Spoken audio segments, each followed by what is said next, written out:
Good morning, everyone. I hope you're all having a great day. I'm working today on some little Harlequin bags.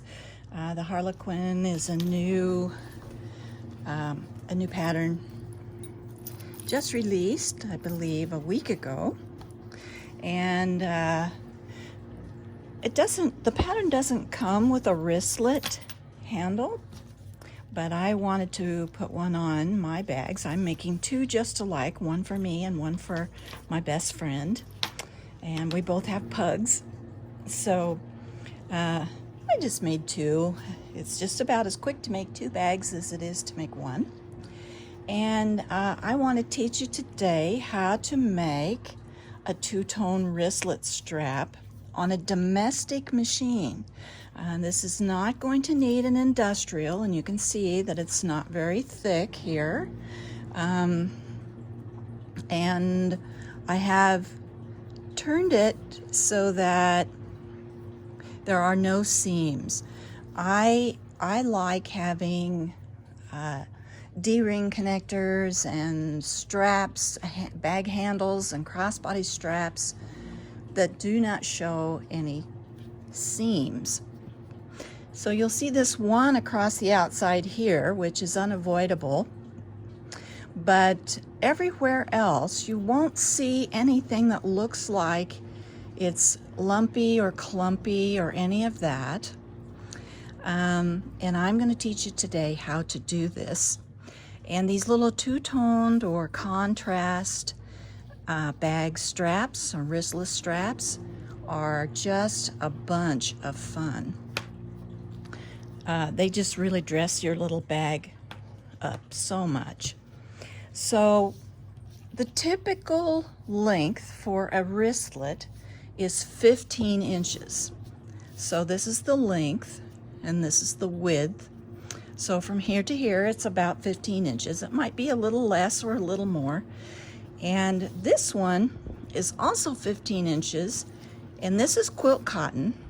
This is Mora faux leather from Emmeline Bags. And this quilt cotton I have backed with Woven Fuse 2. And as you might, if you're a critical thinker, what you might realize is that when you make circles, especially if you're a quilter and you have wrapped a quilt around a frame, put it on a frame, you realize that inner circles and outer circles don't quite meet up when you're done rolling everything on. You're going to have more of one and less of the other. So when we get ready to put this together, this Mora faux leather has a little stretch to it. You can kind of see that I'm stretching it just a little bit. This doesn't have any stretch. And so this is going to work out really easy. But if you had an outer fabric that didn't stretch, let's say you have real leather and it doesn't stretch at all, you'll have to shorten your inner contrast piece. You'll have to shorten it by about 1/4 of an inch. Otherwise, you'll have too much, and this won't make a nice circle all the way around. And that's what we're going to do before we rivet this all together. We've got a circle. This on the outside, this on the inside. So let's get started kind of constructing this. So what we're going to do to begin with is we're going to put a line right down the middle of both of these pieces. This one is 2 inches.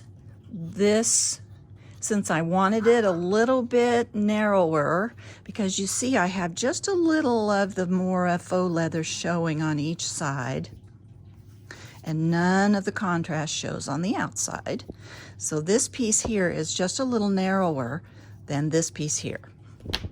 So let's see, I've got 1 7/8. So here's 1 7/8, and this is 2. So it isn't much different, but it does have to be, unless you want your edges to be right up against each other, it will have to be a little narrower, your inner piece. So I'm going to make the math easy, and I'm just going to fold this, because this half of 1 7/8 is a fraction. And you'll know if you do math, if you like math, you can figure it out. And if you quilt, you have to use math all the time. And even if you're a garment sewer or a bag maker, you have to use math all the time. But I'm just going to cheat and make this easy. So there's my center line. So I'm still going to draw a line, because I'm going to need it. So I'm going to use a friction pen and just go right along the line where it's the fold. So there's that. And now we need a center line down the middle here. So we're going to do 1 inch, because we know this one's 2 inches. So we'll do 1 inch right down the middle here. And that will give us our center line on both of these pieces of fabric. Okay, next step is we're going to put some double-sided tape, a little strip on each side of our line on both pieces. But we are going to be really careful to come back from the edges about 1 inch. We don't want our double stick tape all the way to the ends, because as we get to that point, we're going to sew a seam, a little 1/4 inch seam across here. And so we don't want double stick tape here or here on either piece to gum up our needle or stick to the plate on the machine, give us grief. So I'm going to start my double stick tape in a ways, and I'm going to keep away from my center line. I want to be just off the center line a little bit, and definitely not too far out, because I don't want to sew through this. So we'll put it where it's going to stick and hold our fabric, but won't be in the stitching line anywhere. And this is permanent tape. It will stay in the bag forever. And I get this from Tandy Leather. I think you can get it on Amazon too. And this is 3/16 inch wide. I like it a lot, because if you're bag making, or let's say you're garment sewing and you want to hold a zipper in place while you stitch, you can leave it in, won't hurt a thing. And since it's 3/16 of an inch here, if your seam is 1/4 of an inch or more, your needle will not go through the tape, and you won't have any sticky trouble on your needle. Okay, so the next step is to remove the tape, and I usually do it one side at a time, and I start in the middle, and I'm going to come right up to my line that I drew. I want to be right on that line. If I were making a crossbody strap or a bag handle where I'm going to fold it again in the middle, I wouldn't come all the way up to the line. You got to leave a little space there so that the fold can have a place to lay. But for this, we're not going to fold it again like this way. This will be flat. When I'm done securing all this, it'll be flat. And there's one side. So now I'll just turn it, take my tape off, and do the other side.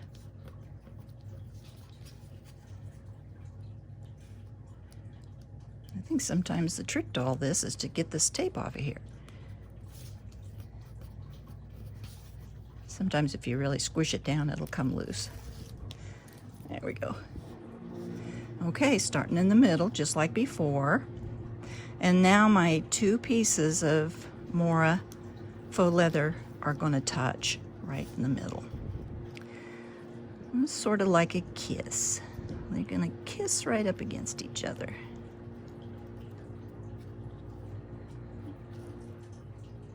And there's that part of it.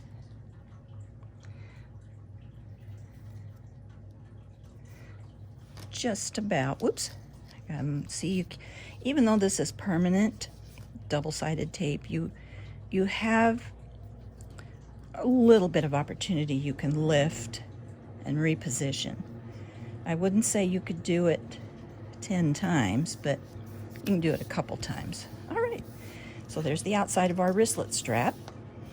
Looks nice. Okay, now let's do the contrast piece.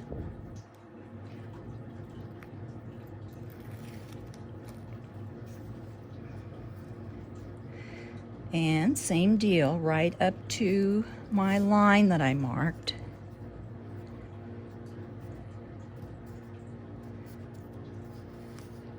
This fabric is so cute. It's got little pugs on it. And I got this fabric from Spoonflower.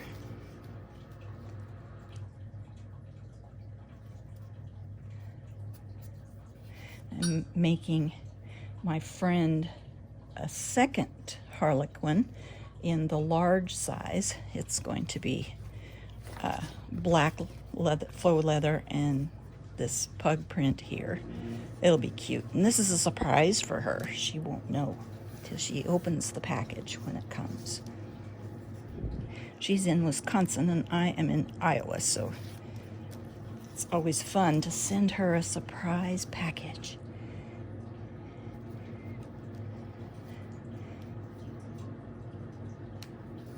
All right, we're just about there on the folding part.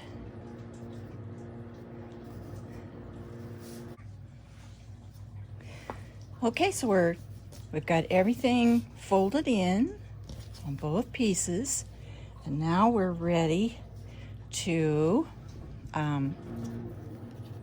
sew our seams on the ends and make these into a circle. But there's something super, super important that we have to do before we can sew these ends closed. And that is to put our lobster clasp or our clasp on the wristlet band.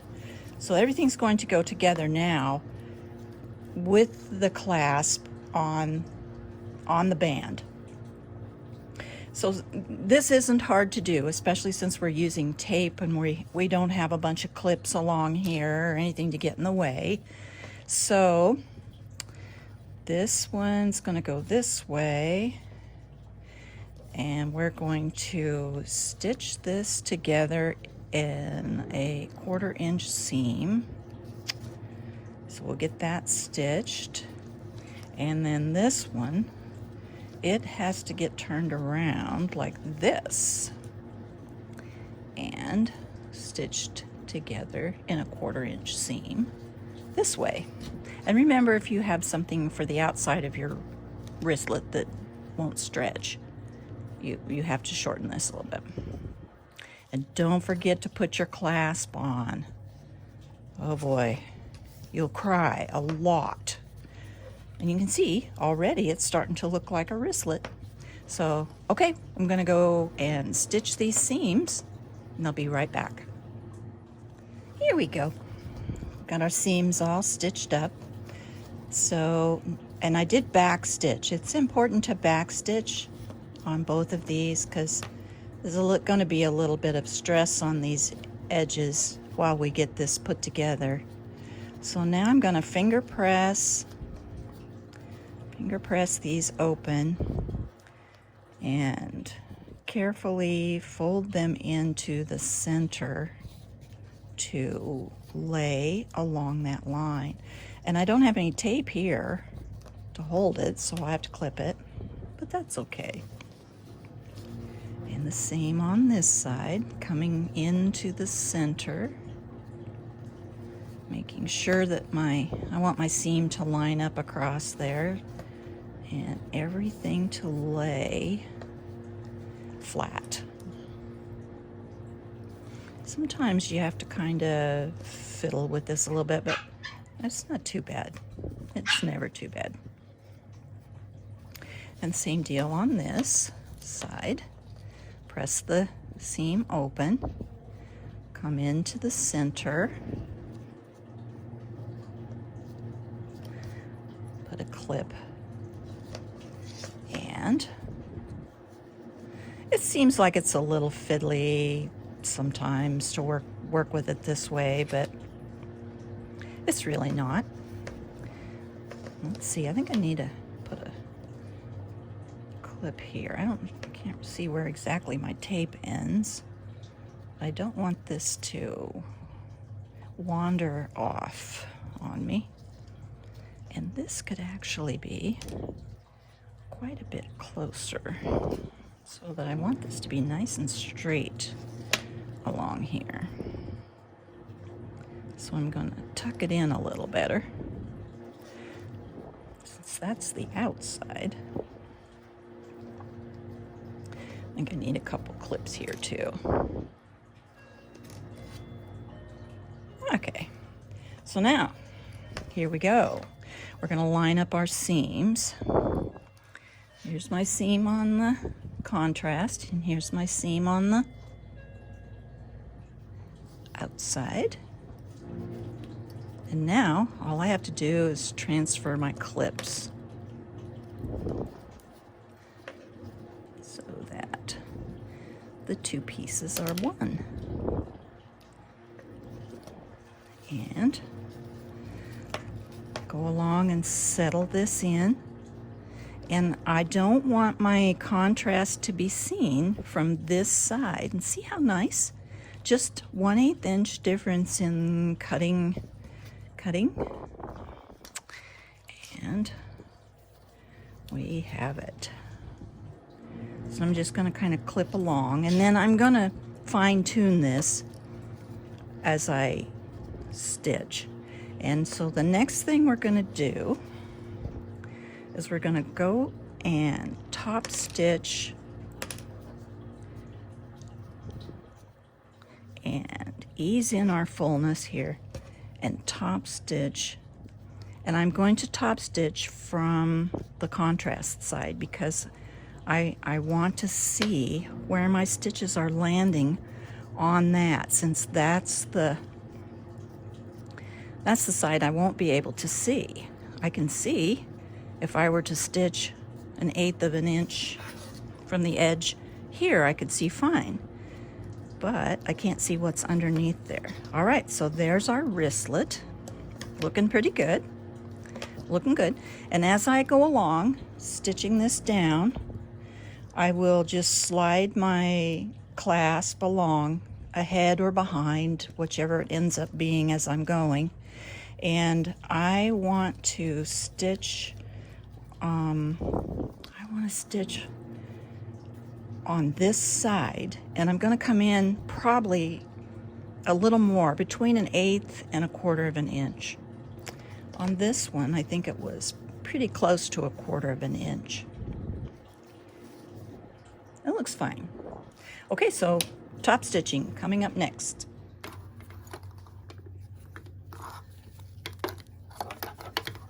It'd be easier if I do it this way, so I can see it a little better from this side. Alrighty, I am going to come, I am going to come along. Actually, I am going to start at the seam. Yeah, that way my stitches don't cross each other out in the middle of someplace where you're going to see it really good.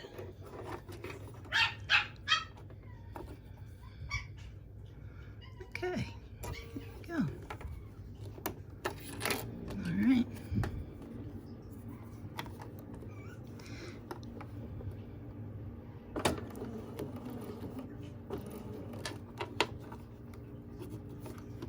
sure I'm sort of centered on my faux leather on the other side, so I can see a little bit of that coming. I just see the edge of it. I can see that. So that's all I need to really follow. And I'm going kind of along the edge of the contrast and not the leather. I'm going to slide my clasp down. I'm going to get this clip out of the way. It's going to be trouble. Yeah. There we go. And I'm keeping a little bit of tension on this so that, you know, when I get around to the other end, I don't end up with a big bubble. You want it to fit perfectly. Whoops. Something's in the way. My machine's complaining. There we go.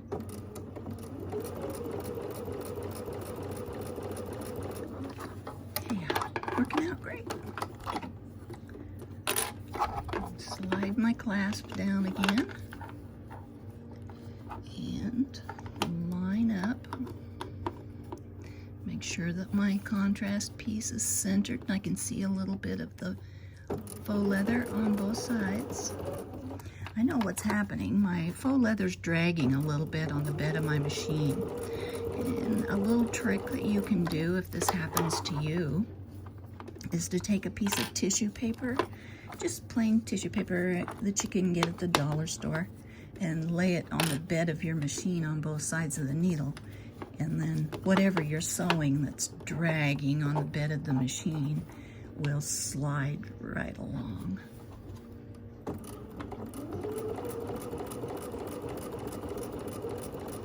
I'm not using a really long stitch length either. I usually use 2.85, but I didn't switch it, so this is 2.5 stitch length, which is just fine actually for a wristlet because they take quite a bit of abuse. All right, I'm nearly to my seam again, and you can see I don't have any trouble at all. It's going to work out perfect.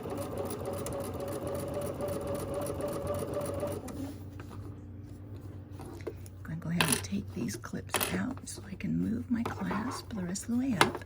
And here I am where I started. And there isn't any wobbling, waffling, bubbling, nothing.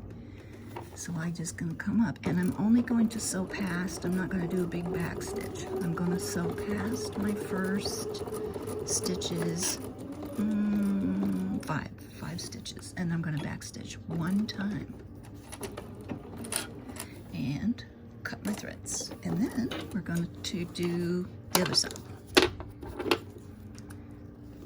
Trim, trim, trim, and see I don't have any thread nests or anything like that to worry about. Avoiding thread nests when you're sewing with your Bernina is easy.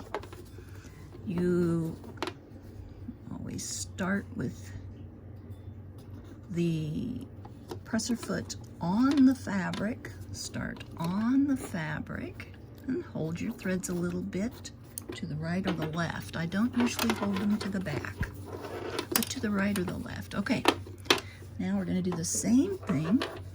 And we're going to top stitch down the other side, and this moved a little. So,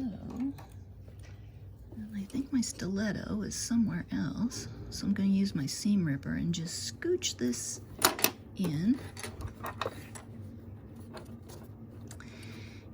And say, here we go. Let's see, I'll have to do it again. It moved out again. Okay, come on. Come on, be good. All right, here we go.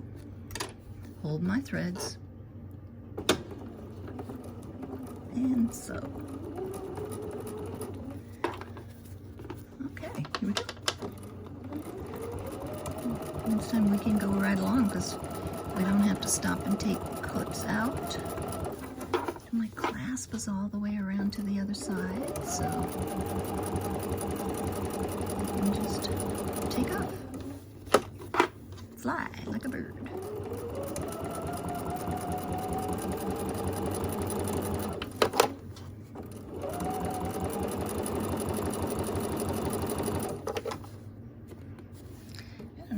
guys, I hope you can see. Here I've been sewing along and I was looking at the needle and wasn't watching my camera. Hope you have been able to see something as I did this. Okay, coming up to my beginning stitches.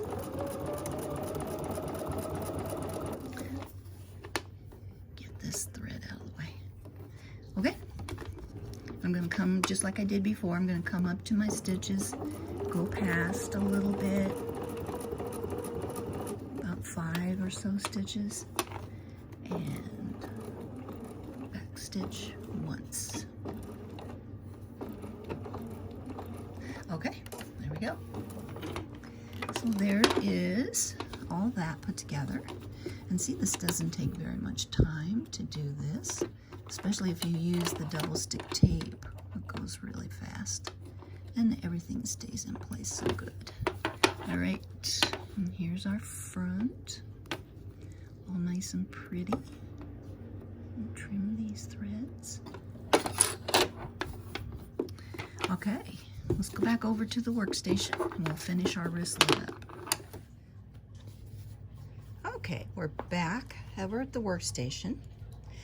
And obviously there's quite a bit of fabric right here. We have this folded under twice and this folded under twice, so we wouldn't want to try. See how that is very resistant. We wouldn't be able to fold it right here. So we're going to fold it a little bit off. I try to get the seam as close to the clasp as I can because I want to put my rivet down here. So, but the seam is off from the top by, I'm going to call that 3/8 of an inch. So I think that's about 3/8 of an inch. So now, this is a little hack for domestic machine users who are wanting to make a bag. And, you know, our domestic machines would probably have some complaints about going across this many layers of fabric. My Bernina will do it. Even if this was leather, real leather, my Bernina would do it. But I'm not real crazy about doing it if I don't have to, and I like bling.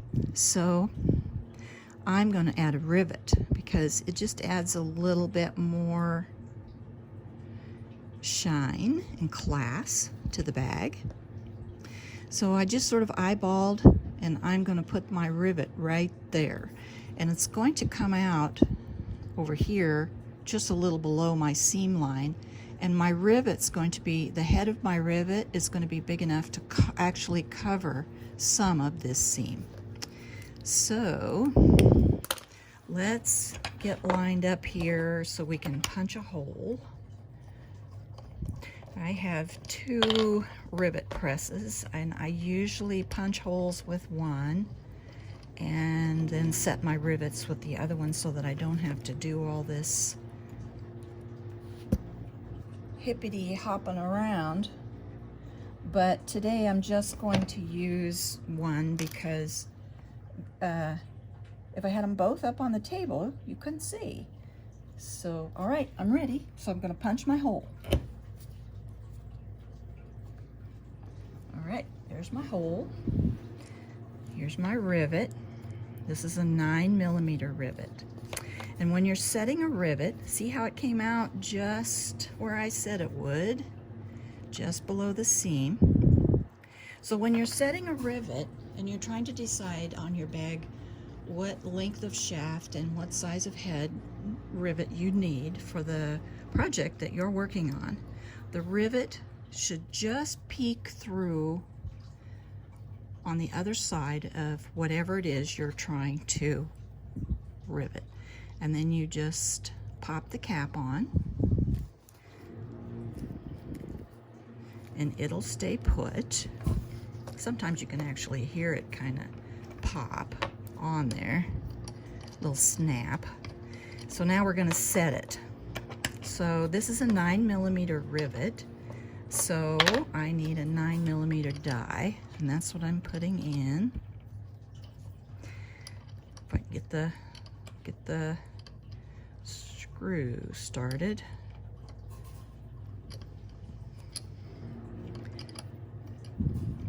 There we go.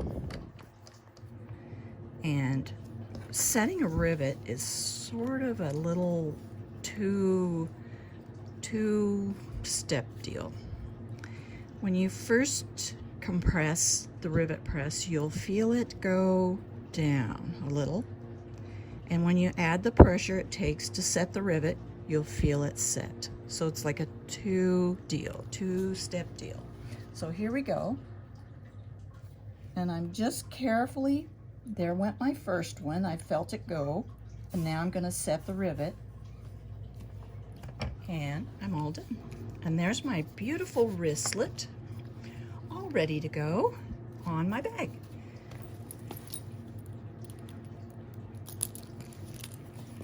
So now my 2 bags are done. I'll send one to my best friend, and I'll keep one. I think I'm going to put some little charms on here too. I don't have enough bling. But you can never have enough bling. So there we go. Then I'll get busy today on the next one. All right. Have a great day, everybody. Make something pretty, take pictures, and post it on the groups.